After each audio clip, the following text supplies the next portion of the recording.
اس وقت کیا کراچی میں کوئی ایسا سمجھتے ہیں کہ نیٹ ورک ہے قلعدم تنظیموں کا؟ دیکھیں اگر ماضی میں جاتے ہیں تو جو یعنی 9/11 کے بعد ہوا، یہ میں سمجھ 2007 سے 15 ایک پیریڈ لے لیں اگر، تو وہ صورتحال تو انشاءاللہ دوبارہ کبھی بھی نہیں آئے گی، کیونکہ وہ ایک انتہائی تباہی کا دور تھا اس وقت. کیونکہ کراچی خاص طور پہ نشانے پہ تھا، پورے ملک میں دہشت گردی ہو رہی تھی، لیکن جو تمام ہر قسم کی دہشت گردی میں خود کش حملے ہوں، آئی ڈی بلاسٹ ہوں، ٹارگٹ کلنگ ہو، پولیس ہو، فورسز ہوں، جس کو بھی اٹیک کیا سب سے کراچی میں کیا جاتا، تو اس کی بھی ایک ریزن تھی کہ یہ پوری پھر دنیا میں جو میسیج جاتا ہے نا وہ کراچی کی وجہ سے زیادہ جاتا ہے. اگر یہ کاروائی کسی اور صوبے ملک کے کسی اور حصے میں ہوتی ہے تو اس کی وہ پروجیکشن نہیں ہوتی. اس کو اگر مد نظر رکھا جائے تو میں نہیں سمجھتا کہ اس وقت اسی اسٹیج پہ ہے، کیونکہ پچھلے کئی سالوں سے اس پہ بہت اچھا کام ہوا. کام اس طرح ہوا، فوج شیڈیول لایا گیا، پھر ان کی فنڈنگ روکی گئی، پھر وہ جو ہم نے باکس رکھے ہوئے تھے چندوں کے وہ ختم ہوئے، پھر ان کی مانیٹرنگ شروع ہو گئی، ان کا کمیونیکیشن گیپ پیدا ہوا، بہت سے لوگ مارے گئے، پکڑے گئے، ڈسپرس ہو گئے، ان کے پاس پھر چھپنے کی جگہ نہیں رہی. پھر ہمارے وزیرستان میں جو آپریشن ہوئے، میں سمجھتا ہوں اس سے بھی بہت بڑا فرق پڑا، خاص طور پہ کراچی پہ، جس کی وجہ سے یہ سارا نیٹ ورک ٹوٹنا شروع ہوا. اور جو ایکسٹورشن ختم ہوئی وہ اس وقت ہی جب بایو میٹرک سم کا آغاز ہوا. ابھی بھی ہے ایکسٹورشن، ایسا نہیں ہے، لیکن جس طرح اس وقت ہی ہر بندہ ہی کر رہا تھا، تو وہ صورت الحمدللہ اس وقت تو نہیں ہے. کراچی میں ہونے والی دہشت گردی میں جو غیر ملکی قوتیں ہیں، ان ممالک مقصد وہ کون سے ممالک تھے جو کراچی میں ہونے والی دہشت گردی میں ملوث رہے؟ دیکھیں یہ خارجہ پالیسی کا معاملہ ہوتا ہے، اس پہ میں کوئی کسی کنٹری کا نام تو نہیں لوں گا ماں سوائے ایک انڈیا کے، بھارت کے. اس کی وجہ یہ ہے کہ وہ تو ہمارا شروع سے دشمن ہے. اس نے جن تنظیموں کو مطلب سپورٹ کی ہے، اس میں شروع میں اس نے لسانیت پہ بھی بڑا ہمارے اس نے فنڈنگ کی ہے. اس کے بعد اب موجودہ حالات میں وہ جو ہمارے بلوچ سب نیشنلسٹ ہیں ان کو، اور جو ہمارے ایس ایس این والے ہیں سندھی سب نیشنلسٹ ہیں ان کو، اور ٹی ٹی پی کو بھی وہ انڈائریکٹلی کافی فنڈنگ کر رہی ہے، جس کی وجہ سے افغان گورنمنٹ کے حوالے سے پاکستان میں یہ جو بھی فی الحال دہشت گردی ہو رہی ہے اس میں ہو رہا ہے. تو باقی جو 2-3 ملک ہیں ان کا نام اس لیے نہیں لیتا کہ وہ جنگ اب ختم ہو رہی ہے انشاءاللہ. ہم نے دوسروں کی جنگ اپنے ملک میں لڑی، وہ فرقہ وارث کی صورت میں تھی، پراکسی کی صورت میں تھی، لیکن میں سمجھتا ہوں کہ سب سے پہلے ہمارا اپنا ملک ہے، کیونکہ ہمارے ملک کے اندر جو صورت حال ہے اس میں ہمارے یہاں ہر مسلک کا انسان رہتا ہے، اور وہ اپنے آپ کو پہلے پاکستانی سمجھے، اس کے بعد کسی اور ملک کے لیے. ٹھیک ہے مقامات ہوں گے، ہر جگہ مقامات ہوتے ہیں جن کو کیا کہتے ہیں مقدس مقامات، لیکن ان ملکوں میں یہ نہیں ہو رہا. ہمارے یہاں کیوں ہو رہا ہے؟ کیونکہ ہم دوسروں کی جنگ لڑ رہے تھے. اب الحمدللہ یہ صورتحال نہیں ہے، اور گورنمنٹ کی پالیسی بھی اس وقت کلیئر ہے کہ اب گڈ اور بیڈ کا سین نہیں ہے. اب سب ایک ہی ترازو میں تولے جا رہے ہیں کہ جو غلط ہے وہ غلط ہے اور جو صحیح ہے وہ صحیح ہے. آپ کی گفتگو سے اندازہ ہوا کہ بھارت، افغانستان سمیت دیگر بھی 2 سے 3 ممالک ہیں ملوث کراچی میں ہونے والی دہشت گردی کے واقعات میں، یا ان کی سپورٹ کہہ لیں. دیکھیں وہ میں بتا رہا ہوں ماضی کی بات ہے. موجودہ صورتحال میں تو جو کھل کے سامنے نظر آ رہا ہے اس میں تو ہمارا افغانستان اور بھارت ہے وہ جو کھل کے یہ کام کر رہا ہے. تو باقی جو کنٹری ہیں وہ ڈائریکٹ انوالو نہیں تھے، لیکن انڈائریکٹلی ان کی انوالومنٹ تو ہوتی تھی. ظاہر ہے کہیں سے پیسہ آ رہا ہے، کہیں لاجسٹک آ رہی ہے، کہیں لوگ چھپ کے رہ رہے ہیں، کہیں سے وہ ہمدردی میں مار رہے ہیں. تو یہ چیزیں تو تھیں، لیکن میں سمجھتا ہوں کہ پچھلے کچھ سالوں سے اس چیز میں بہت بڑی کمی آئی ہے. ابھی کراچی میں دیکھ لیں سیکٹیرین کلنگ اگر آپ گننے جائیں تو سال میں 2 یا 1 یا 3 ہیں، وہ بھی اتنی کنفرم نہیں ہوتی کہ باقی سیکٹیرین ہیں، لیکن شبہ ہوتا ہے کہ یہ سیکٹیرین ہے. اس پہ بھی کافی حد تک الحمدللہ کنٹرول ہو چکا ہے. آپ نے صدارہ شجاعت، 2 دفعہ تمغہ شجاعت، صدارتی میڈل اور 2 دفعہ قائد اعظم میڈل جو ہے وہ آپ نے حاصل کیے، آپ کو نوازا گیا، اعزازات آپ کو دیے گئے، آپ پہ کئی جان لیوا حملے ہوئے. ایسا کون سا جان لیوا حملہ جو آپ کو یاد ہو اور جو بہت خوفناک تھا؟ 2 کیسز ہیں، بلکہ آج اس کے حوالے سے میں تاج افریدی صاحب جو مرحوم ابھی کل شاید ان کا روڈ ایکسیڈنٹ جی جی. میں وہ فوت ہو گئے ہیں، ان کا ایک قصہ سناتا ہوں. میرے اوپر 2008 میں جو حملہ ہوا تھا، آئی ڈی بلاسٹ ہوئی تھی جس میں میں زخمی ہوا تھا، تو اس میں ایک گروپ ملوث تھا. تو میرے کلیگ بھی ہیں، میرے بھائی بھی، میرے دوست بھی ہیں. فیاض صاحب جو ایس پی تھے وہ اس کیس پہ کام کر رہے تھے، تو انٹیلیجنس بیورو کا اس میں بڑا اہم کردار تھا. اس میں ایک شخص پکڑا گیا جس نے انکشاف کیا کہ وہ جو آئی ڈی بلاسٹ کی تھی وہ اس نے میرے پہ جو اٹیک کیا تھا اسی نے ریموٹ دبایا تھا. تو ہم اتحاد ٹاؤن یا بلدیہ کا علاقہ تھا، میں اسے ٹی پی او لے آ رہی تھا. تو وہاں جب ہم پہنچے تو صورتحال ہم نے دیکھی کہ میں نے کہا ایک گھر ہے، اس کے چاروں طرف سے وہ بھاگنے کا راستہ نہیں، ایک ہی دروازہ ہے. لیکن ایک دم ذہن میں خیال ہے کہ ہم اے پی سی لے کے جاتے ہیں، اسے اے پی سی میں یہاں ریڈ کرتے ہیں. تو پلاننگ یہ تھی کہ اے پی سی کھڑی ہوگی اور جوان اندر کود جائیں گے، ان کو پکڑ لیں گے. لیکن جیسے ہی ہماری گاڑی وہاں پہنچی تو اندر سے انہوں نے گرنیٹ مارنے شروع کر دی. جیسے انہوں نے گرنیٹس مارے تو ٹھیک ٹھاک یعنی اس کی آواز ہوتی ہے تو نفری تھوڑی یہ ظاہر ہے ڈسٹرب ہوئی، لیکن ہم نے شور کیا کہ جو جائے وہیں بیٹھ جائے. انکاؤنٹر شروع ہو گیا. اب ان کے پاس ایسی جگہ نہیں تھی کہ جہاں سے وہ ہمیں ڈائریکٹ گولی مار سکتے، اور ہمارے پاس بھی نہیں تھی کہ ہم اندر مار سکتے. ہم دروازے سے فائر کر رہے تھے، وہ چھت پہ گولیاں مار رہے تھے. وہ چھت چادروں کی تھی تو وہ اڑ رہی تھی. جو ملزم ہمارے پاس تھا اس نے کہا کہ ہم اندر شاید اس نے بتایا تھا کہ 4 لوگ ہیں صرف. ابھی یہ کوئی 1-1.5 گھنٹہ انکاؤنٹر چلتا رہا. کچھ 10 منٹ کا بیچ میں گیپ آیا تو ہمارے رینجر کے کرنل صاحب تھے، وہ اور میں کھڑے تھے تھوڑا دور. ہم نے کہا کہ عربی اندر ٹکر مارتے ہیں گاڑی سے یا برسٹ مارتے ہیں، کچھ کر کے اندر انٹری دینے کی کوشش. اتنی دیر میں ایک بہت بڑا دھماکہ ہوا. اس کیس کو میں تاج افریدی صاحب سے کیوں جوڑ رہا ہوں کہ اس کے ساتھ ان کا لنک بنتا ہے. تو وہ جیسے ہی وہ بلاسٹ ہوا تو اس وقت تو ویڈیو نہیں بن سکی، اور بنتی تو شاید وہ بالکل ہی یعنی ایک یونیک قسم کے پورا گھر اوپر فضا میں اڑا چادروں سمیت، پھر نیچے گرا اور چادر مٹی مٹی ہوگی، دھول ہوگی. جب ہم اندر گئے تو ہم نے دیکھا اندر 5 ڈیڈ باڈیز ہیں، جن میں سے ایک جو تھا بندہ وہ چارپائی کے ساتھ بندھا ہوا تھا، اس کو ہتھکڑی لگی ہوئی تھی اور اس کے سر میں 2 گولیاں لگی ہوئی تھیں. باقی جو تھے ان سب کو لیفٹ سائڈ سے گولی لگی ہوئی تھی، 3 کو. کان کے لیفٹ کا مطلب تھا کہ جو ان کا کمانڈر تھا اس نے ان تینوں سے اجازت لے کے ان کے سروں میں گولیاں ماری. وہ خود کا حملہ آور تھے. تو جو خود تھا اس نے پھر شوکت افریدی صاحب جو تاج افریدی کے بھائی تھے ان کو کڈنیپ کیا ہوا تھا. تو کڈنیپ کر کے یہاں رکھا ہوا تھا اور تاوان افغانستان سے مانگا جا رہا تھا. تو ہمیں وہ جو گرفتار ملزم تھا اس نے بھی یہ بات نہیں بتائی تھی.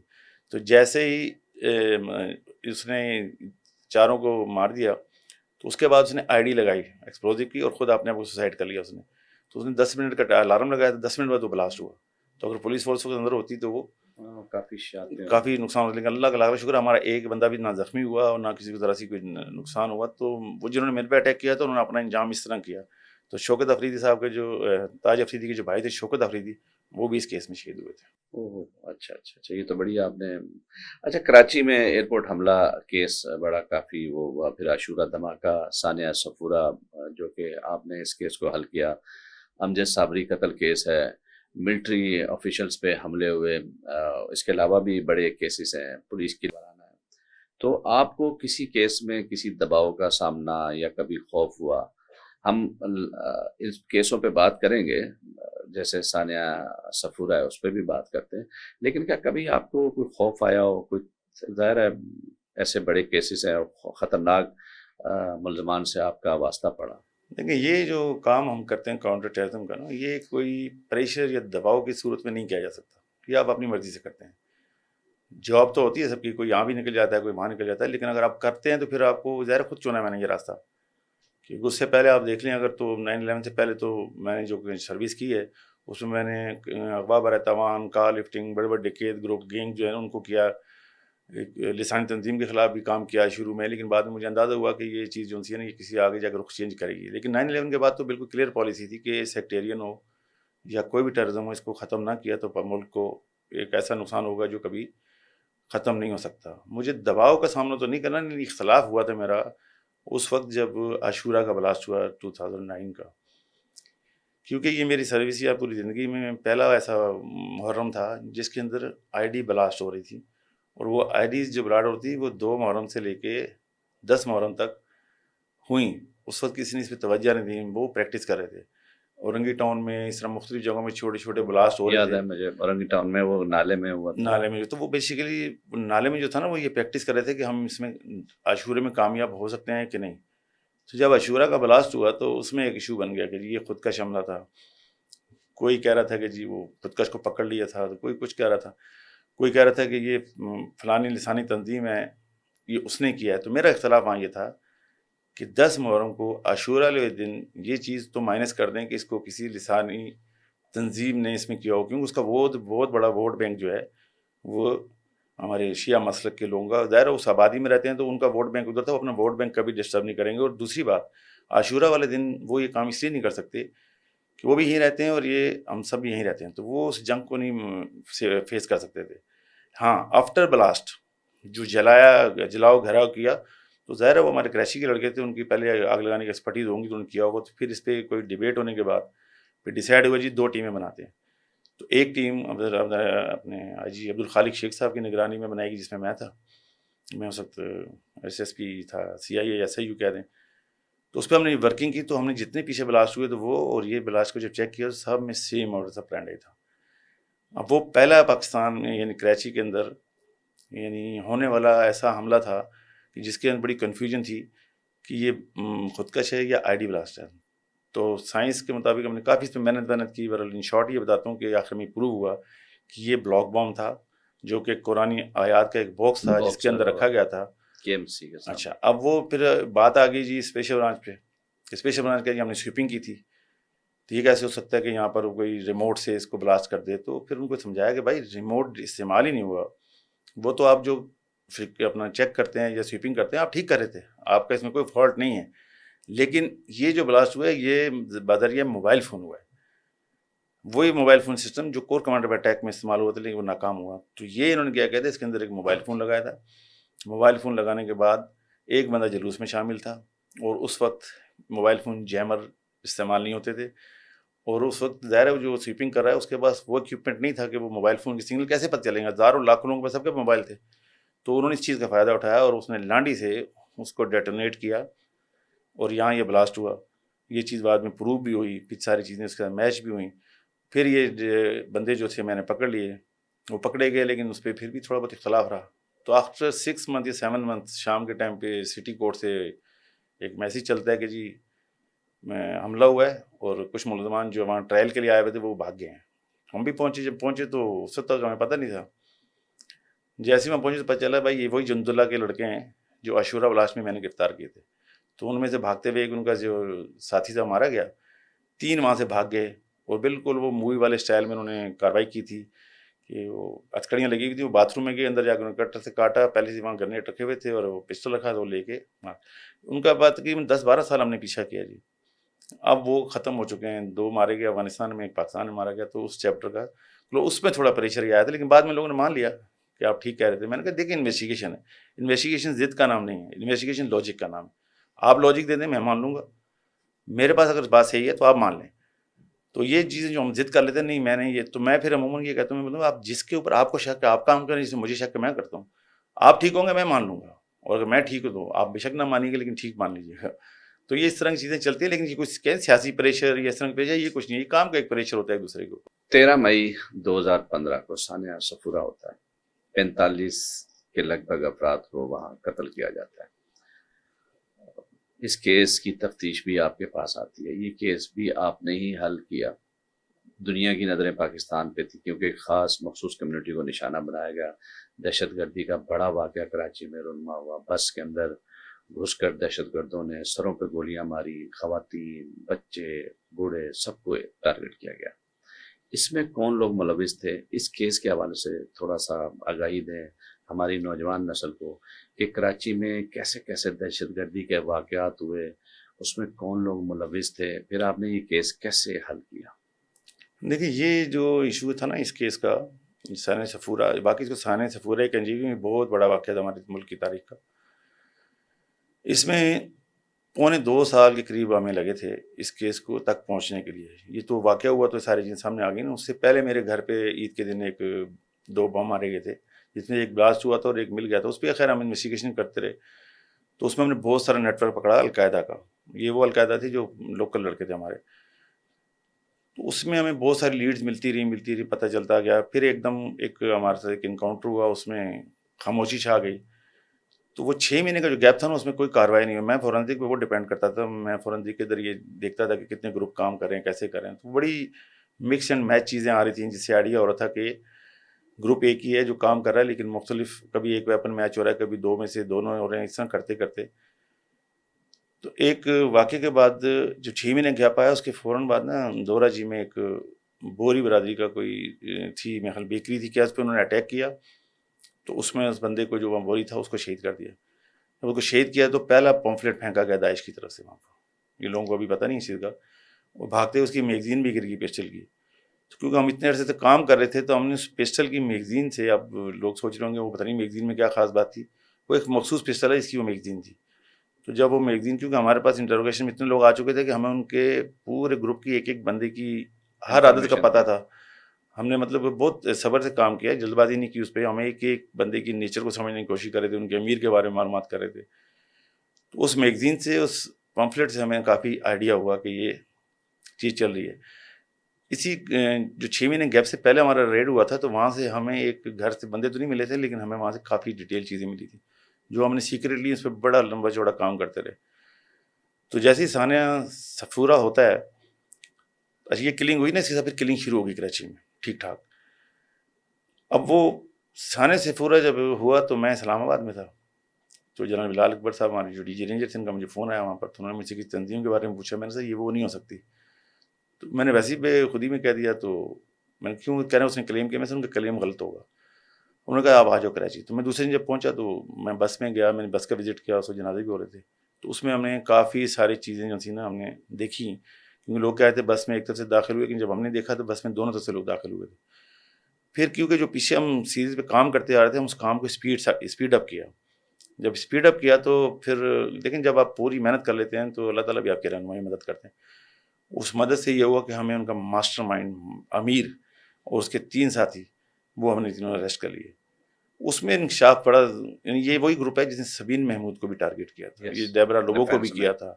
ایک ہمارے شیعہ حضرات ہیں تو ان کی فیملی بھی اٹیک کیا تھا.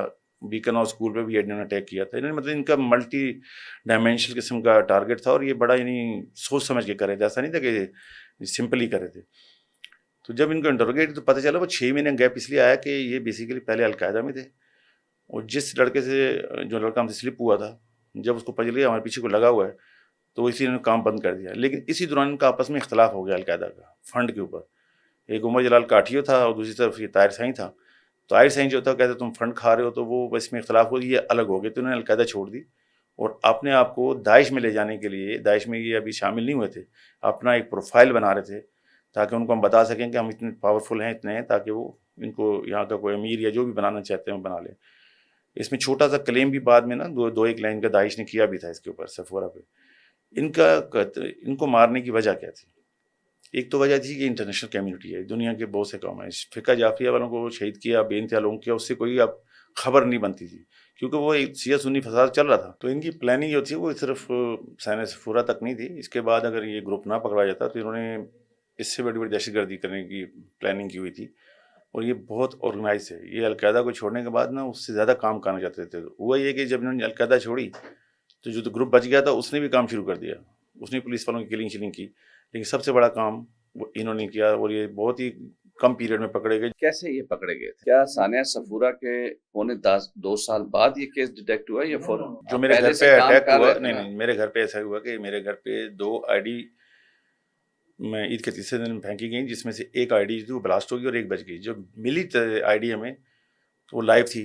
تو اس لائیو ID سے ہم نے یہ دیکھنے کی کوشش کی کہ آخر اس طرح کی IDs اور کہاں یوز ہوئی ہیں. جب اس پہ دیکھا تو پتہ چلا کہ اس سے پہلے ایک رینجر کے ماری گئی تھی رینجر پہ، تو وہ بلاسٹ نہیں ہوئی تھی یا کچھ بھی تھا، وہ نالے میں پھینک دی. دوسری تھانہ شارع فیصل جو ہے، شاہ فیصل کالونی والا، اس میں جب وہ بندہ ID پھینک رہا تھا تو وہ ID جب اوپر گئی تو ابھی نیچے گر کے مطلب اس کا ڈیٹونیشن کمپلیٹ نہیں ہوا تھا، وہ ہوا میں پھٹ گئی فضا میں. جیسے وہ بلاسٹ ہوئی ہے تو وہ بھی زخمی ہو گیا. ایک ساتھی بھاگ گیا، ایک پکڑا گیا. جو پکڑا گیا وہ ہمیں پتہ چلا کہ جیل میں ہے.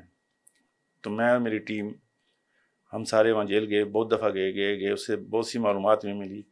تو اس وقت ایک بندے کا نام سامنے آیا، ارشاد اللہ. یہ ارشاد اللہ وہی تھا جس نے 2 رینجر کے جوان غالباً رمضان میں قائد آباد میں جب وہ برف لے رہے تھے افطاری کے لیے ان کو شہید کیا تھا. یہ وہ ارشاد اللہ تھا. جب ارشاد اللہ پہ کام کیا، پھر اس کے فیملی کو، دوستوں کو آگے پیچھے انٹروگیٹ کرتے رہے تو ہمارے لیڈ بڑھنا شروع ہو گیا. تو ہمیں یہ پتہ چلا کہ جو گلستان جوہر کا خاص طور پہ علاقہ ہے اور کچھ گلشن اقبال کا، اس میں پورا القاعدہ کا ایک ایسا نیٹ ورک ہے جو لڑکے پڑھے لکھے ہیں اور وہ اپلوڈ کرتے ہیں القاعدہ کی ویڈیوز، ان کا لٹریچر، ان کی چیزیں انگلش میں ٹرانسلیٹ کر کے، عربی میں، اردو میں اس ٹرانسلیشن کر کے وہ چلاتے ہیں. وہ ایک پورا گروپ پکڑا گیا. تو ان کے گھر سے ہمیں بہت سارا ایسا سامان ملا جس کے اندر سرکٹ بنانے کی چیزیں، مختلف چیزیں جو یہاں سے انہوں نے پرچیز کی تھیں الیکٹرانک مارکیٹ سے، اور وہ بھیجنی تھی افغانستان یا جہاں بھی ان کو سلیپر سیل تھے. اس کے بعد ان کی انٹروگیشنز، پھر مزید انٹروگیشن، پھر کرتے کرتے ہمیں اندازہ ہوا کہ بیت الحمزہ پہ جو حملہ ہوا تھا وہاں پولیس پکٹ پہ، تو اس میں جو جوان شہید ہوئے تھے ان کو دوسری موبائل جب لے کے جا رہی تھی اس پہ دوبارہ حملہ ہوا، تو اس میں بھی جوان شہید ہوئے تھے. تو نظر یہ آ رہا تھا، یعنی اس وقت یہ پیٹرن چلا کہ یہ MQ حقیقی کا تھا، اس پہ MQ والوں نے شاید اٹیک کیا ہے. اس سب کے ذہنوں میں یہ تھا. لیکن جب میں نے فورنزک کروائی تو اس میں چیزیں مختلف نکلی، یعنی پہلے والے واقعے میں اور دوسرے میں جس میں جا رہے لے کے اس کا اور کچھ اور پولیس والوں کی کلنگ ہوئی تھی، ان میں فورنزک میچ ہو رہی تھی. تو ایسی کنفیوژن کریٹ ہو رہی تھی کہ اگر اس وقت اس چیز کو تھوڑا زیادہ ہائی لائٹ ہو جاتی شاید تو میرے خیال 2 گروپ لڑ سکتے تھے آپس میں، لیکن اس طرح نہیں ہوا الحمدللہ. تو اس وقت ہم نے کہنا شروع کیا کہ یہ ایک الگ پیٹرن ہے، اس طرح لگ رہا ہے. پھر کیا ہوتا ہے کہ ایک شاہ فیصل کالونی پولیس اسٹیشن میں ایک سب انسپیکٹر روڈ کراس کرتا ہے اور 2 بائک پہ بندے آ کے اس کو شہید کر کے چلے جاتے ہیں. وہ فورنزک اور باقی جو تھی وہ پھر ایک ہم نے لڑکا پکڑا تو اس کے ساتھ کی میچ ہو گئی. جب اس کی ایمٹیز میچ ہوئی تو اس نے وہ پہلا عسکری لڑکا تھا اس گروپ کا جو کلنگ کرا تھا، اس سے ہمیں بے انتہا معلومات ملی. پھر اسی کی پوائنٹیشن میں ہم نے ایک ریڈ کیا تھا، اس میں وہ انکاؤنٹر میں لڑکا ہم سے بھاگ گیا، اس کے گھر سے جو چیزیں ملی تو ہم نے مطلب اس کا اس طرح تھا کہ ہم بہت دنوں سے اس کی ریکی کر رہے تھے اس لڑکے کی، کیونکہ وہ اس گروپ کا بہت ہی اہم لڑکا تھا. تو اس کے لیے ہمیں صرف اتنی لیڈ تھی کہ جی اس کا ایک بردن لایا ہے، اس کے بعد ایک سزوکی ہے جس کے اندر وہ ٹافیاں شوفیاں سپلائی کرتا ہے فیکٹری میں، ہے ڈسکو بیکری کے پاس، لیکن یہ نہیں پتا کون سی جگہ ہے. تو میری ٹیم جو ہے الحمدللہ، میں ان کے نام اس لیے نہیں لیتا کیونکہ سیکیورٹی کا ایشو ہو جائے گا، انہوں نے بے انتہا محنت کی. انہوں نے ایک گلی میں 12-13 گھنٹے گشت کیا، آخر وہ گاڑی ٹریس کی جو تھی. اس کی پھر فوٹو ہمیں لی، وہ لا کے اس کو دکھائی ٹیررسٹ کو جو ہمارے پاس تھا، اس نے بولا ہاں یہی سزوکی ہے. پھر اس کے سالے کی ہم نے جس کو ہم نے پکڑنا تھا اس کی ریکی کی. تو اس لڑکے نے جو ہمارے پاس تھا اس نے ایک اہم بات بتائی کہ یہ جو ٹیررسٹ لڑکا ہے اس کی وائف کو کوئی پرابلم ہے کہ وہ اکیلی گھر میں نہیں رہ سکتی، تو یہ صبح اس کو چھوڑتا ہے اپنے یعنی سالے کے گھر پہ اور شام کو پک کر کے اس کو لے جاتا ہے، یہ نہیں معلوم رہتا کہاں ہے. تو ہم نے اس کے سالے کے ساتھ جو سرویلنس کی تو ہمیں بہت سی چیزیں ملنا شروع ہو گئیں. تو ہم نے وہ گھر ٹریس کر لیا جو سرجانی کی طرف تھا کہیں. وہاں جب ہم نے گھر ٹریس کیا تو ہمیں گھر نہیں پتہ چل رہا تھا کون سا گھر ہے اس کے اندر سے. یہ پتہ چل گیا کہ یہاں کوئی گھر ہے جس میں آتا ہے. تو ہم نے اس گھر کی علاقے کی سرویلنس کی. جس دن اس کو پکڑنا تھا تو جو ٹیم ہماری لگی ہوئی تھی گلشن اقبال میں، اس نے بتایا جی وہ زیادہ 10 سیکنڈ لیتا تھا، لڑکی نیچے کھڑی ہوئی تھی، اس کی میری وائف جو تھی، اور وہ بائک پہ آتا تھا بیٹھا اور اسپیڈ سے نکل جاتا تھا، یعنی اس کو وہاں روکنا آسان نہیں تھا. تو ہمارے لوگ جب اس کے پیچھے لگے انہوں نے ہمیں انفارم کیا کہ جی وہ آ رہا ہے. وہ خیر ایک ڈسٹینس بھی تھا. جب وہ وہاں پہنچنا تھا اس گلی میں، وہ وہاں نہیں پہنچا. اس کے برابر والی گلی سے وہ کچھ سامان لیا ناشتے کا، وہ ہمیں نہیں معلوم تھا. اس جیسے ہی سامنے آیا تو اس نے دیکھا نا ایک دم، جب ظاہر نفری ہلی جلی تو وہ ہوشیار ہو گیا. تو اس نے پھر دیکھا کہ یہ تو سر پہ کھڑے ہیں، تو اس نے فٹ پاتھ سے بائک کو اس طرف کیا اور اسپیڈ سے بھاگا وائف کو بھی ساتھ لے کے. تو ہم سے مس ہوا، لڑکے اس کے پیچھے لگے تو کچھ آگے جا کے اس نے گرنیڈ پھینکا. ٹھیک ہے. جب اس نے گرنیڈ پھینکا تو اس سے کافی مٹی وٹی اڑی. تو وہ خیر ہم سے مس ہو گیا. جو میں 6 مہینے کا گیپ کہہ رہا ہوں نا آپ کو، وہ 6 مہینے کا گیپ وہاں سے شروع ہوا تھا. ٹھیک ہے. اب وہ جو لیڈز ملی تھی، انٹروگیشن ملی تھی، ان کی موبائل فون سم ملی تھی، پھر ہم نے جو ریکی کی، یہ ایک بڑا لمبا مطلب تھا. ایسا نہیں ہے کہ ہمارے لڑکوں نے بے انتہا محنت کی اس کے اندر. اس کے بعد جا کے ہمیں پھر پتہ چلا کہ کوئی ایک اسٹیٹ ایجنسی ہے جو گلشن معمار میں ہے، جس سے ان کا کوئی نہ کوئی لنک ہے، اور وہ لنک بعد میں اسٹیبلش بھی ہوا. جب انہوں نے سائنا صفورہ پہ لوگوں کو شہید کیا تو ان کے خون کے دھبے جو تھے نا ان کے کپڑوں میں لگے ہوئے تھے شہید ہونے والوں کے. یہ اس اسٹیٹ ایجنسی میں گئے، انہیں کپڑے اتارے اور ان کو صابن سے دھونے کی کوشش کی، لیکن وہ نہیں اترے کیوں بلڈ تھا. تو وہ صابن سے نہیں اترا. ان کو پلاسٹک کی تھیلی میں پیک کر کے وہیں رکھ دیا. اور یہ قریبی گلشن معمار میں رہ رہے تھے، جو جہاں تھا وہاں چلا گیا. 12 کے قریب لوگ تھے. جب یہ ہم نے اریسٹ کیا تو اتفاق سے ہوا جو انہوں نے کپڑے رکھے تھے، انہوں نے کہا شام کو جا کے ہم کہیں نہ کہیں پھینک دیں گے. تو شام کو جب یہ نکلے کھانا کھانے کے لیے ہائی وے پہ جا رہے تھے، انہوں نے شاپر اٹھایا جس کے اندر وہ گیلے کپڑے پڑے ہوئے تھے جس میں بلڈ لگا ہوا تھا شہید ہونے والوں کا. اور یہ ہائی وے پہ جھاڑیوں میں آگ لگی ہوئی تھی، انہوں نے معاملہ تھرو کر دیا اس کو. ٹھیک ہے. وہاں پھینک دی انہوں نے اس چیز کو مد نظر رکھتے ہوئے کہ شاید یہ جل جائیں گی. جب یہ اریسٹ ہوئے تو میں اس کو کہتا ہوں کہ یہ کوئی اللہ کی رہنمائی تھی اور ان بے گناہوں کا خون رنگ لایا. انٹروگیشن کے گرفتاری کے کچھ دن بعد بھی جب انہوں نے یہ انکشاف کیا تو ہم نے تکے کے طور پر ایسے ہی چلو دیکھتے ہیں جا کے. ان کی پوائنٹیشن پہ جب وہاں گئے تو جھاڑیوں میں آگ لگی تھی، تو اس میں سے کچھ جھاڑیاں جو تھیں وہ جلی نہیں تھیں، ان میں کاغذ تھیلیاں بہت تھیں. وہاں سے میں وہ شاپر ان کپڑوں سمیت ملا، ہائی وے کی بات کر رہا ہوں. پھر جب ہم اس کو لے کے آئے تو اس کے اندر شلوار قمیض تھی ان کی لڑکوں کی. پھر ہم نے جب ڈی این اے کے لیے بھیجا تو وکٹم جو شہید ہوئے تھے ان کے خون کے نشان ان کپڑوں سے ملے. یہ ایک بہت بڑی ایویڈنس تھی جو ان کے خلاف ہوئی. ان کو پھر اس کیس میں اور باقی کیسوں میں سزا موت کا عدالت ان کو کر چکی ہے. سزا موت ابھی امپلیمنٹ نہیں ہوا ہے اس پہ. اچھا، کہا جاتا ہے اس میں بڑے پڑھے لکھے نوجوان تھے، اور یہاں پہ کوئی تاری روڈ یا سندھی مسلم پہ شاید کوئی ریسٹورنٹ بھی تھا. کسی بھی؟ سندھی مسلم پہ تھا، کیکٹس کے نام سے، جو سعد عزیز کا تھا، جو آئی بی کا اسٹوڈنٹ تھا. اس میں سارے پڑھے لکھے تھے طاہر سائیں کے علاوہ. طاہر سائیں میں میٹرک یا مڈل تک ان کا امیر تھا، باقی تو لڑکے انجینئر بھی تھے، اس میں ماسٹرز بھی کیے ہوئے تھے، اسلامک ہسٹری میں ماسٹرز کیا ہوا تھا. پڑھے لکھے تھے سارے تھے، اس میں تو وہ نہیں ہے. لیکن زیادہ اس میں جو انٹیلیجنٹ پڑھا لکھا لڑکا تھا وہ سعد عزیز تھا. کیا کہتا تھا وہ؟ وہ کہتا جی میں تو بڑا بزدل سا تھا، اور میرے کو تو بعد میں بولتا بہت تھا تو میرا نام ٹین ٹین رکھ دیا. لیکن بعد میں جب طاہر سائیں اور امیر سے میں ملا تو اس نے میرے کو اتنا برین واش کیا کہ پھر مجھے موت کا خوف یہ نہیں آتا کہاں تھا. ان کا لنک ہوا؟ ان کا لنک اس طرح ہوتا ہے کہ یہ ان کا ایک تنظیم تھی، مذہبی تنظیم ہے، جنہیں کبھی کبھی جہاد کی لوگوں کو زبانی تبلیغ تو کی ہے، لیکن کبھی ویپن کے ذکر نہیں کیا. میں تنظیم کا نام نہیں چاہتا، لیکن کافی اس معاملے سے دور رہتا ہے دہشت گردی کے حوالے سے. تو یہ کیونکہ زیادہ پڑھے لکھے تھے تو ان کا دماغ انسان اس سے آگے نکل گیا. بولا جی قتال کے بغیر تو ہوگا ہی نہیں جہاد، آپ کتابوں میں صرف پڑھا رہے ہیں. تو پھر یہ وہاں سے نکلا تو اس کا ایک انٹرنشپ آئی جس میں اس کی ایک انجینئر لڑکا تھا، اس سے اس کی دوستی ہوگی، وہ القاعدہ کے ساتھ جڑا ہوا تھا. تو وہاں سے پھر ان کا پورا گروپ بننا شروع ہوا. پھر ایک اپلیکیشن تھی ٹاکرے ان کی، اس کے ذریعے ایک دوسرے کمیونیکیشن کرتے تھے، نقشے بناتے تھے، ٹارگیٹ سلیکٹ کرتے تھے. یعنی یہاں تک کہ سبین محمود کو جب انہوں نے ٹارگیٹ کیا ہے، اس سے پہلے سبین محمود کے جو لیکچر تھا اس میں ہی بیٹھے ہوئے ہیں، اور سبین محمود جو ہیں وہ کہہ رہی ہیں اس کے اندر کہ جی یہاں کوئی طالبان بیٹھیں گے، تم کھل کے بات نہیں کرتے، کرو آپ لوگ باتیں. یہ پیچھے بیٹھے ہنس رہا ہے طاہر سائیں بھی، اور اس کے ساتھ دوسرے دو محمود وغیرہ جو بھی دوست تھے اس کے. تو یہ پڑھے لکھے تھے اور اسی حساب سے ٹارگیٹ بھی لیتے تھے. سبین محمود کو کیوں قتل کیا؟ سبین میں اس کی دو وجوہات. ایک تو وہ آپ کو یاد ہوگا یہ عورت مارچ میں ان کا کوئی رول تھا، پھر وہ بڑی ووکل تھی اس حوالے سے. تو ان کو یہ ہوتا تھا کہ یہ اس طرح کی یہ ہمارے دین کے خلاف بات کر رہی ہیں. یا ان کا تو ٹارگیٹ میں فیشن ڈیزائنر بھی تھے، وہ بچ گئے. یہ میں کئی دفعہ کہہ رہا ہوں، وہ کہتے تھے ہم 2-4 فیشن ڈیزائنر کو ٹارگیٹ کریں گے.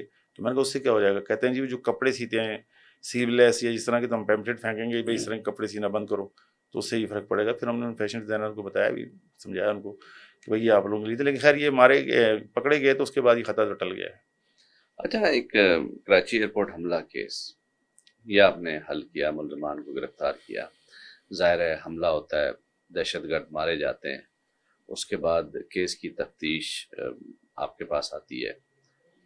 یہ کون لوگ تھے اور اس کے پیچھے سہولت کاروں کی جو ٹیم تھی جو ان کو سہولت کاری کر رہی تھی، وہ کون لوگ تھے؟ نہیں، یہ جو کراچی ایئرپورٹ اٹیک ہے نا، یہ غالباً 2014 میں میرا حل ہوا ہے، جہاں تک مجھے یاد پڑتا ہے. یہ بہت بڑا اٹیک تھا. ضرب عضب اس اٹیک کے بعد شروع ہوئی ہے، لوگوں کو یہ پتہ ہونا چاہیے. یہ جو اٹیک تھا اس میں 8 سے 10 لوگ تھے اس کے اندر، اور جو 8 تھے وہ تو کنفرم غیر ملکی تھے، غالباً ازبک تھے. اور اس کیس کی انویسٹیگیشن مجھے نہیں ملی تھی، لیکن جب مجھے لیڈ ملی تو پھر میں نے انویسٹیگیشن خود آئی صاحب کو کہہ کر ٹرانسفر کروائی تھی.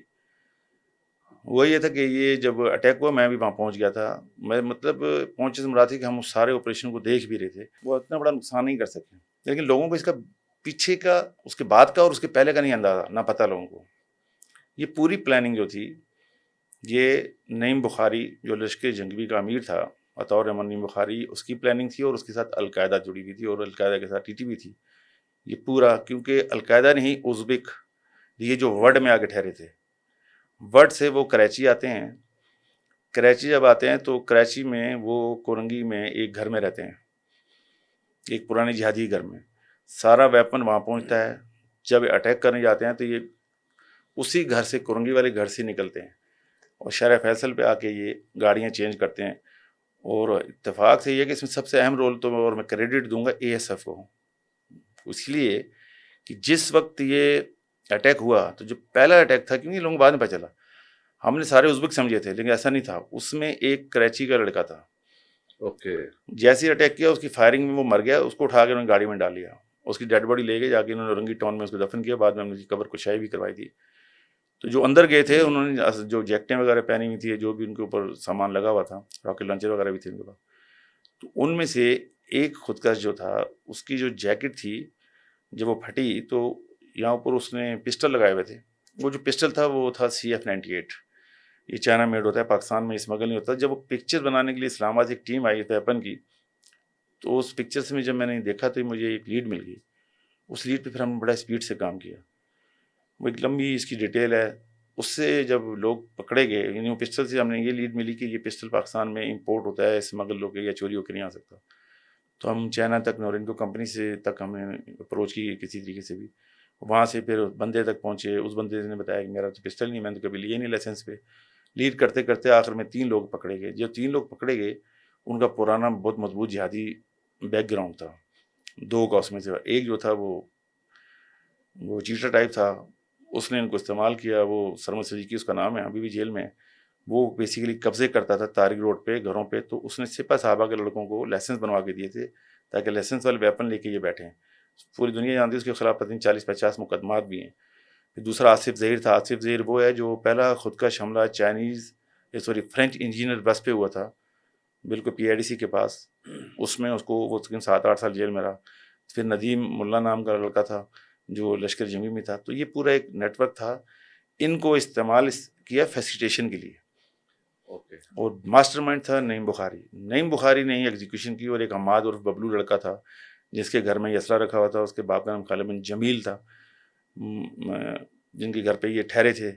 وہاں پر باقاعدہ یہ 8 کے 8 جہادی یہ ازبکی جو تھے یہ ٹھہرے ہوئے تھے ٹیررسٹ, اور سب کا آنا جانتا تمام ویپن وہاں تھا. اور وہیں سے نکل کے یہ سیدھا آ کے انہوں نے ایئرپورٹ پہ جو اٹیک کیا یہ ہوا. پھر اس میں 3 لوگ گرفتار ہوئے. یعنی میں آپ کو بتا رہا ہوں کہ افغانستان وہ آپ نے پسٹل کی لیڈ جو آپ کو ملی, افغانستان وڈ سے کراچی میں کرنگی سے ایئرپورٹ, اور اس کے بعد جو مر گئے باقی تو نعیم بخاری نکل گیا. جو لڑکا اس اٹیک میں مرا تھا وہ اس لڑکے کا بہنوئی تھا جس کو بعد میں نے اریسٹ کیا.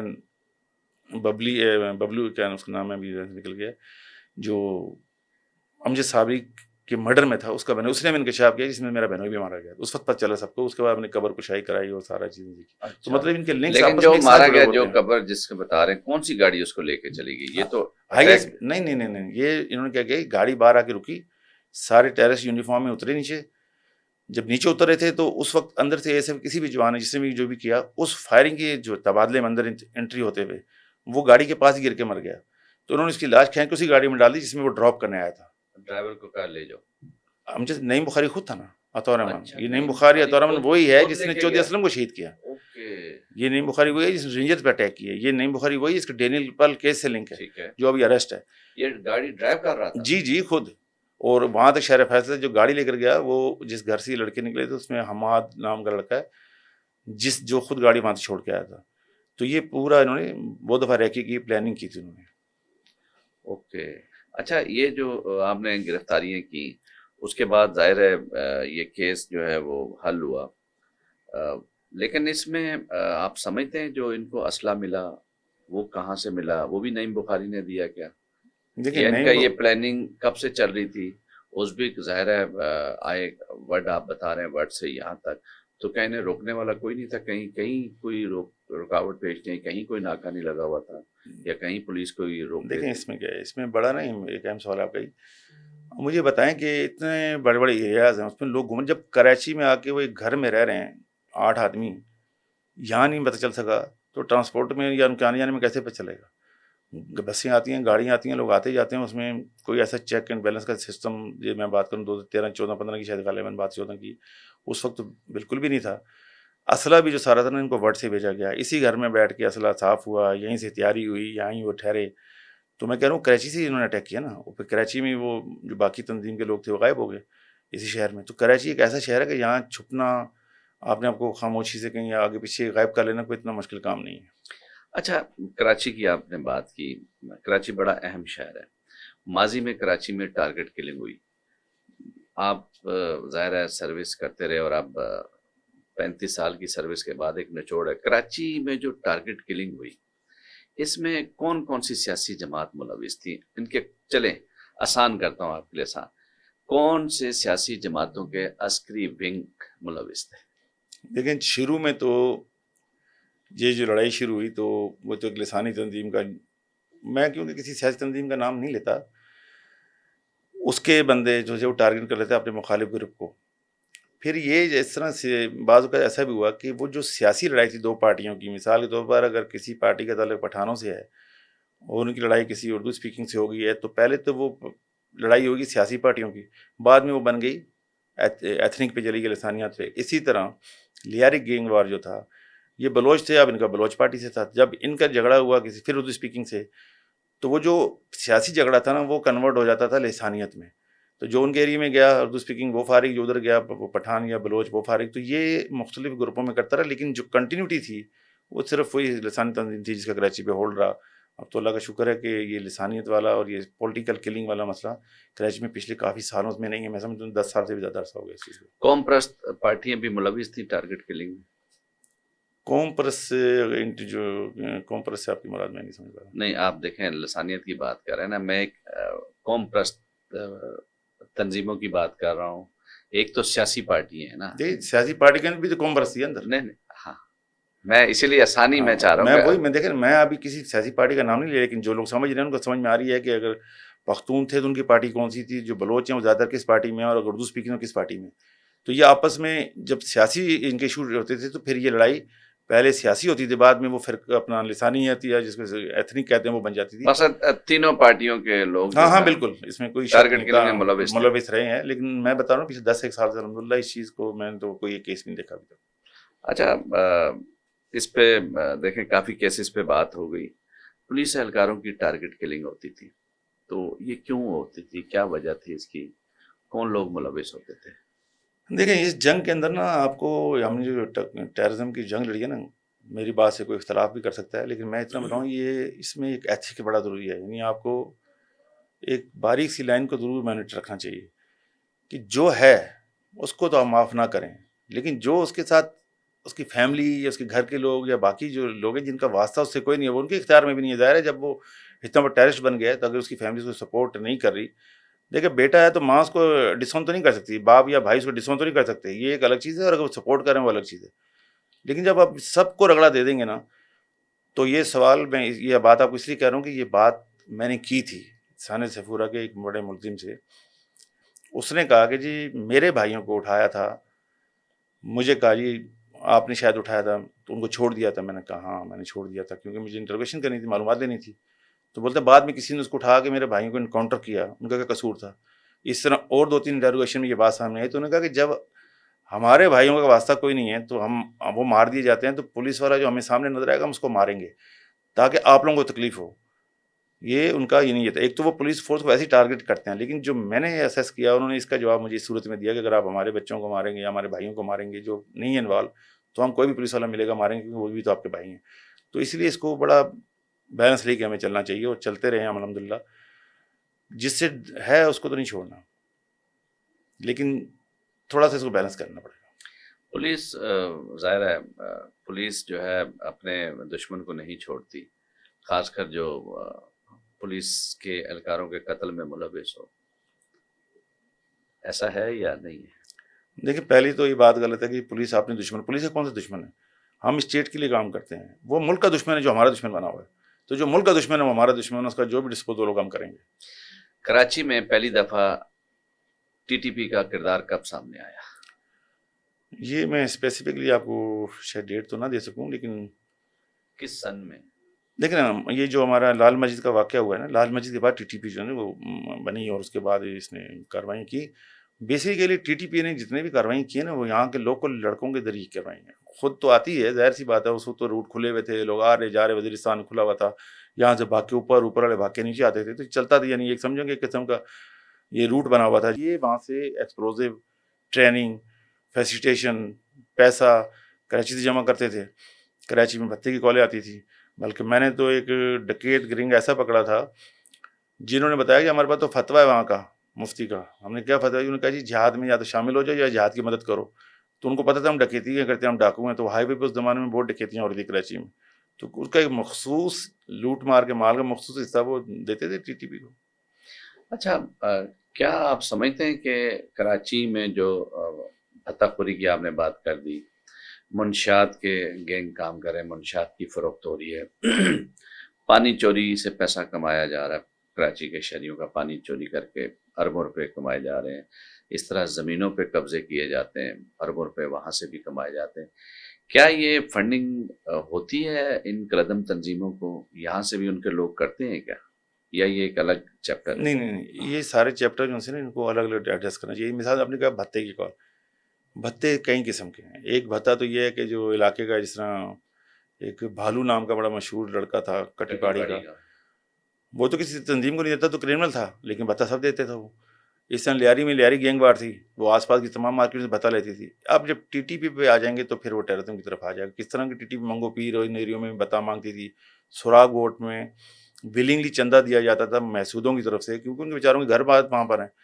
ان کو اگر یہاں سے پیسے نہیں بھیجتے تو وہ مارے جاتے ہیں، اور یہاں دیتے ہیں تو یہاں مارے جاتے ہیں. تو یہ پیسہ اس طرح ایک دوسرے کو ہو جاتا تھا. کرمنلز، ٹیررسٹ اور یہ جو بلیک میل کر کے پیسے لیتے ہیں، اس میں سب شامل ہیں. پولیس بھی شامل ہے، صحافی بھی شامل ہیں. کسی کی بلڈنگ کا نوٹس، یہ بھی بھتہ ہی ہے نا قسم کا. تو یہ بھتہ ان سب کی الگ الگ قسمیں ہیں. تو جو ٹیررزم والے ہیں وہ تو یقیناً ٹیررزم کے لیے استعمال کرتے ہیں. آپ کہیں نا کہ جی اگر وہ لیاری گینگ وار نے لیا ہے تو انہوں نے ادھر بھیج دیا ہوگا، مجھے نہیں لگتا کہ ٹی ٹی پی کو دیا ہوگا. ہاں ہو سکتا ہے کہ وہ بی ایل ایف والوں کو کسی کو کوئی کر دیں، جبکہ ان کے پاس پیسے کی کمی بھی نہیں ہے. آپ نے صحافیوں کی بات کی، بھتہ خوری کی. کیا کبھی کوئی صحافی پکڑے گئے بھتہ خوری میں یا بلیک دیکھیں میلنگ میں؟ پولیس کا اور صحافی کا نا ایک بڑا ٹام اینڈ جیری والا مقابلہ رہتا ہے ہمیشہ. صحیح. کہ وہ تو بیلٹ باندھا ہوتا ہے تو اس کو کوئی صحافی ذرا سی پریشان کرے وہ ڈر ہی جاتا ہے، اور ہم اس کو کچھ کہیں تو آپ سارے اکٹھے ہو جاتے ہیں. تو یہ ایک پردہ ہے، اس کو رہنے دیں. پولیس بھی انوالو ہے تو ہمارے ساتھ ہمارے دوست یہ جو صحافی حضرات ہیں وہ بھی اس میں ہیں. کیسے کوئی نہیں ہے، اور یہ آپ بھی جانتے ہیں اور سارے بھی جانتے ہیں. ٹھیک ہے وہ گن کے زور پہ نہیں کرتے، وہ قلم کے زور پہ کرتے ہیں. پولیس والا اس بات بھی گن کے زور پہ لیکن ان کرتا کی ہے، بھی کر تو تو روک سبھی تھام رہتا نہیں، ہے. ان کی بھی روک تھام ہونی چاہیے نا. دیکھیں تو دیکھیں جب روک ہم تھام. آپ پہ تنقید کرتے ہیں تو پھر جو صحافی ہے اگر وہ قلم کے نام پہ کر رہا ہے تو اس کا بھی تو نشاندہی ہونی چاہیے نا. دیکھیں نشاندہی یہ کون سی بات کر رہے ہیں؟ آپ کو بھی نشاندہی، جب پولیس کی نشاندہی آپ کر رہے ہیں تو آپ کو اپنی نشاندہی خود بھی کرنی چاہیے نا. ہمیں نہیں، تو پتہ ہوتا ہے. دیکھیں آپ کو پتہ ہے نا، ہمیں تو نہیں پتہ. آپ کو لیکن پتہ ہے، آپ آپ کو پتہ ہے. دیکھیں آپ یہ بات کریں، چلیں میں کیسے پتا؟ دیکھیں مجھے کوئی اتھینٹک ثبوت ملے تب پتہ چلے نا کہ جی اس علاقے میں یہ ایف آئی آر فلاں صحافی کے خلاف ہوئی ہے، یا فلاں صحافی نے جس کو بھتے کے لیے کال کی یا اس کو بلیک میل کیا. آپ دیکھیں فورسز کے لوگ ہیں، آپ کے پاس کمپلین آتی ہوگی، آپ ایس آئی یو میں بھی رہے ہیں، سی آئی اے میں بھی رہے ہیں، سی ٹی ڈی میں بھی رہے ہیں، تو آپ کے پاس تو ڈیفینیٹلی بہت چیزیں آئی ہوں گی. آپ کو ایک چھوٹی سی مثال چلو میں دیتا ہوں، آپ کو پتہ چل جائے گا کیسے. مثال کے طور پر کوئی ایس ایچ او اپنے علاقے میں اگر گٹکا روکتا ہے نا، اور اس علاقے سے گٹکے کے ساتھ کسی ہمارے دوست صحافی وغیرہ کا کوئی لنک ہے، تو وہ یہ نہیں بولتا کہ یار اس کو چھوڑ دو، وہ ایک چھوٹی تحریر لکھ دیتا ہے. تو وہ اس کی تو 2 منٹ میں ہو جاتی ہے کلاس پولیس والے کی. ظاہر وہ فورس کا بندہ ہے نا، وہ تو آپ کو خود پتہ ہے کہ آپ کے ساتھ ہی لوگ کام کرتے ہیں، کون سی گاڑی میں گھوم رہا ہے اور کون کہاں سے لے رہا ہے اور کیسے لے رہا ہے. میں اب ان کا پردہ نہیں اٹھانا چاہتا، جو ہمارا چلو پردہ اتارتے ہیں، لیکن میں فی الحال کسی کا اتارنا نہیں دیکھیں چاہتا. بات یہ کہ میں نے کبھی بھی کسی کی کردار کشی نہیں کی میں آج نے بھی تک. کبھی نہیں کی. ٹھیک ہے، لیکن چونکہ صحافی پہ بات آ رہی ہے، ظاہر ہے میں بھی ایک صحافی ہوں، تو بات سامنے آنی چاہیے، چیزیں یہ سامنے آنی چاہیے. کب تک ہم دوسروں کو تنقید کا نشانہ بنائیں؟ محاسبہ اگر دوسروں کا کرتے ہیں تو اپنا بھی ہونا چاہیے. اگر ہماری برادری میں کوئی کالی بھیڑیں ہیں یا ایسے کالے کرتوت والے ہیں تو وہ بھی سامنے آنے چاہیے. دیکھیں کسی نہ کسی کو تو ہمت کرنی پڑے گی نا. آپ کا 35 سال کی سروس ہے، ظاہر ہے آپ کا صحافیوں سے واسطہ پڑا ہوگا، کئی صحافیوں کی کمزوریاں آپ کے پاس ہوں گی، تو کسی ایک دن تو آپ کو یہ بات عیاں کرنی پڑے گی نا. میرے سینے میں تو بہت راز دفن ہیں، کچھ نیشنل لیول ہیں، کوئی انٹرنیشنل لیول کے ہیں، کوئی اسٹیٹ کے ہیں، کچھ دوستوں کے ہیں، کچھ آپ ہیں. لیکن دیکھیں میں بتاؤں کو نشاندہی آپ نے کہا اگر ہیں تو میں بھی بولتا ہوں اگر ہیں پولیس میں تو آپ بھی نام لیں ان کا. تو میرے کو اس طرح نام آتے ہوں لیکن میں نہیں لینا چاہتا. اگر موقع ملا پھر کبھی تو پھر ضرور بتاؤں گا. ضرور لیجیے گا. اچھا یہ بتائیں، کراچی میں ظاہر ہے ہم بات کر رہے ہیں پولیس اہلکاروں کی ٹارگٹ کے لیے ہوئی، کئی صحافی بھی شہید ہوئے اس جنگ میں. ظاہر دہشت گردی کے خلاف جنگ تھی، صحافیوں کا بھی مین کردار تھا، چوتھا ستون ہے.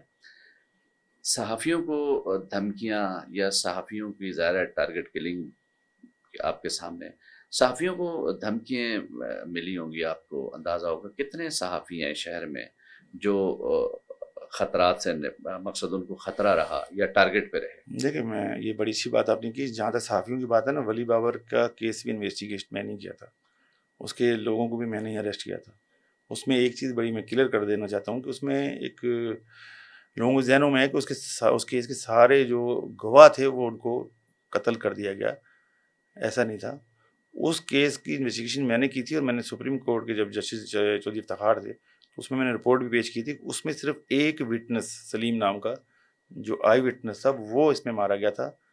باقی جتنے لوگ مارے ہیں وہ لوگ تھے جنہوں نے شفیق تنوری مرحوم کے ساتھ مل کے اس کیس کو ڈیٹیکٹ کرنے کے لیے ایفرٹس کیے تھے.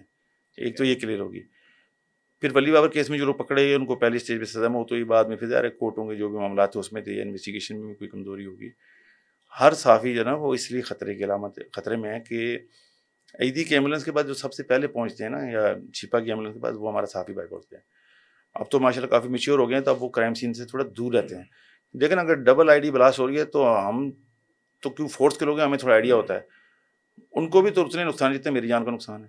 اور پھر اس کے اندر اگر آپ کسی مافیا کے خلاف لکھتے ہیں تو وہ مافیا آپ کو نہیں چھوڑتی. کتنے لوگ ہیں جو باہر جا کے ملک سے بیٹھ گئے، لکھ تو غلط نہیں رہتے وہ، تو ان کو بھی خطرہ ہے. لیکن ان کو ہمیں، کیونکہ ہم فورس کے لوگ ہیں تو ہمیں کوئی نہ کوئی بیک اپ ہے. ان کے پاس میں سمجھتا ہوں کہ اتنا مضبوط بیک اپ نہیں ہوتا. اور پھر جب وہ بیچارہ کسی عذاب میں تکلیف میں آ جاتا ہے تو شاید کوئی آپ کے یہاں ایسا سسٹم، میرا خیال مجھے جو معلومات نہیں ہے، کہ اس کو سپورٹ بھی ہو سکتی ہے پیچھے سے. بالکل ایسا ہی ہے.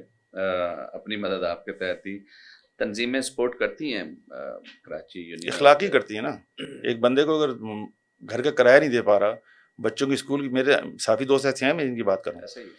ان کی بچوں کی ایڈمیشن ختم ہو گئے، ان کو ایک چینل نے نکالا دوسرے چینل نے نہیں لیا، تو وہ اس کا پیچھے کیا اس کی زندگی گزر رہی ہے، کسی نے کبھی سوچا ہے؟ یہ ایسی جیسے کوئی پولیس کا بے گناہ سپاہی ڈسمس ہو جائے، اس کے بچوں کے ساتھ کیا ہوتی ہے؟ وہ ڈاکو نہیں بنے گا تو کیا بنے گا؟ یار کوئی سسٹم بناتے ہیں. ہوتا ہے سسٹم، لیکن پسند اور ناپسند پہ چلتی ہے ساری بات. آپ کے یہاں تو واقعی جو صافی ہٹ گیا، میں نے دیکھا ان بیچاروں کے برے حالات ہو جاتے ہیں، اور کوئی اخلاقی صرف کسی کو کہہ دینے سے اس کی بچوں کو روٹی نہیں ملتی. آپ نے دیکھا ابھی تنقید کی تھی صحافیوں پہ، ابھی آپ ان کی حمایت میں بول رہے ہیں. اگر چند صحافی کرپٹ ہیں تو پورے صحافی تو نہ ہونا، سمجھے؟ بالکل ایگریڈ. ہزاروں صحافی ہیں پاکستان بھر میں، اگر 2-4 کرپشن کر رہے ہیں تو ہم پورے صحافیوں کو تو غلط نہیں کہہ سکتے. میں نے پورے صحافیوں کو نہیں کہا. سنیں، ایسے ہی ہم پولیس اہلکار اگر، یا پولیس کے چند لوگ اگر کرپشن میں ملوث ہیں تو پوری پولیس فورس کو تو ہم نہیں کہہ سکتے کہ پوری پولیس فورس ہی کرپٹ ہے. اسی پولیس کے جوانوں نے شہادتیں دیں اور یہ کراچی کا امن بحال ہوا. رینجرز کے جوانوں نے شہادتیں، ظاہر ہے ان کی بھی کئی شہادتیں ہوئی. یہ آپ کے سامنے ہیں. ہم بھی ظاہر ہے فیلڈ میں رہے، آپ بھی فیلڈ میں رہے. کراچی میں جو حالات ہوئے، آپ سمجھتے ہیں کیا ماضی میں پھر ایسا ہو سکتا ہے؟ ایسے کیا اقدامات ہونے چاہیے؟ ظاہر ہے دیکھیں، آپ ایک اسپیشلسٹ ہیں، خاص کر آپ نے کاؤنٹر ٹیررزم کو روکنے، اس ڈپارٹمنٹ کے لیے بہت کام کیا. دہشت گردی کو روکنے کے لیے بڑے آپ نے ظاہر ہے فیصلے کیے ہوں گے، بڑے کام کیے ہیں. تو کراچی کی جو موجودہ صورتحال تو امن و امان ہے، کیا آپ سمجھتے ہیں آنے والے وقت میں کراچی کے حالات پھر خراب ہو سکتے ہیں؟ اور اگر ہو سکتے ہیں تو کیا اقدامات کرنے چاہیے؟ پہلے میں صحافی برادری والی بات کلیئر کر دوں، صرف اس لیے کہ تاکہ وہ کلیئر ہو جائے کہ میں نے ساری اس طرح سب پولیس کو تو نہیں کہہ رہے نا. چند کالی بھیڑوں کو نشاندہی ہوتی ہے، صحافی حضرات کرتے ہیں نا، یا کوئی کمپلین کر کے ان کا ہو جاتا ہے. تو آپ کے یہاں بھی چند لوگوں میں بات کروں، ایسا نہیں ہے کہ کوئی لوٹ مار مچی ہوئی ہے، الحمدللہ. اب آتے ہیں جو آپ نے بات کی. دیکھیں اس وقت کی جو سچویشن ہے، بڑی ایک میں سمجھتا ہوں نازک صورتحال ہے ملک کے حوالے سے. اس کا ہمارے ملک کے حالات کا اثر ہوگا ایران امریکہ وار کے اینڈ پر. کہ اس کا اینڈ کیا ہوتا ہے؟ اگر اس کا اینڈ جس طرح ہم کوشش کر رہے ہیں، ہمارا ملک کوشش کر رہا ہے، باقی کنٹریز کر رہے ہیں، اور ہمارے چیف آف آرمی اسٹاف یا فیلڈ مارشل کر رہے ہیں، اگر تو وہ بالکل اس پیٹرن پہ ہو گیا تو انشاءاللہ ہمارے ملک میں کچھ نہیں ہونا، بڑا پرسکون رہے گا، بہت اچھا ہو جائے گا. بلکہ بہت سی تنظیمیں ختم بھی ہو جائیں گی. یہ میں آپ کو آج بتا رہا ہوں اس بات کو، کیونکہ پاکستان اور ایران کے تعلقات تاریخ میں اتنے اچھے نہیں رہے جتنے اس وقت ہیں. تو جب دونوں ملک ایک دوسرے کی مدد کریں گے تو بہت سی تنظیموں کو بیڑا غرق ہو جائے گا. خدا نہ خواستہ اگر اس کے کوئی ریورس ہوتا ہے تو پھر حالات بہت خراب ہو سکتے ہیں کراچی میں، پورے ملک میں. اچھا ٹھیک ہے، حالات خراب ہو سکتے ہیں تو ہمیں کیا اقدامات کرنے وہ چاہیے؟ اقدامات گورنمنٹ کر رہی ہے نا. گورنمنٹ اسی چیز کو تو کرنے کے لیے کہ اس ملک کے اندر اسٹیبلٹی آئے، اور ہمارے وہ جو میں سوچ رہا ہوں، جو لوگ سمجھ رہے ہیں اس بات کو، وہ حالات نہ ہوں کہ ہمارے پورے ملک میں یہ کسی اور کی جنگ ہمیں لڑنی پڑ جائے یہاں پر، جیسے ماضی میں لڑتے رہے، جیسے ہم ماضی میں لڑتے ہیں. تو اب لوگوں کو سمجھ نہیں ہوگا کہ یار ہم نے پوری کوشش کی ہے. خدا نہ خواستہ اگر یہ نہیں اس طرح ہوتا تو آپ کو پہلے اپنے ملک کو دیکھنا ہے، اپنے ملک کی حفاظت کرنی ہے. آپ کو کسی مسلکی معاملے میں نہیں الجھنا. اگر یہ ملک ہے تو آپ کی شناخت ہے. یہ ملک آج ہے تو آج ہم اس جنگ میں اپنا کوئی نہ کوئی کردار ادا کر رہے ہیں. اگر آپ اس کو نہیں ذہن میں رکھیں گے اور آپ کچھ اور سوچ لیں گے، ماضی کی طرح سوچ لیں گے، تو پھر خدا خیر ہی کرے، پھر مجھے نہیں سمجھ میں آتی کہ اس کا اینڈ کیا ہوگا. بہت شکریہ. یہ تھے راجہ عمر خطاب، کاؤنٹر ٹیررزم ڈپارٹمنٹ کراچی کے انچارج. طویل عرصے تک کراچی میں یہ دہشت گردی کے خلاف جو ہے انہوں نے کام کیا اور کئی اہم کیسز انہوں نے حل کیے. بڑے بڑے دہشت گردوں کو انہوں نے گرفتار کیا. آج ہمارے مہمان بنے. انہوں نے جو آخر میں بات کی نوجوان نسل کے لیے کہ وہ یہ کہ پاکستان ہے تو ہم ہیں، پاکستان کے لیے انہوں نے کہا کہ اپنی سوچ کو پازیٹیو رکھیں اور بغیر مذہب یا بغیر قومیت کے سب سے پہلے پاکستان کو ترجیح دیں. ایک نئے پروگرام کے ساتھ پھر حاضر ہوں گا. سمر عباس کو اجازت دیجیے. اللہ حافظ.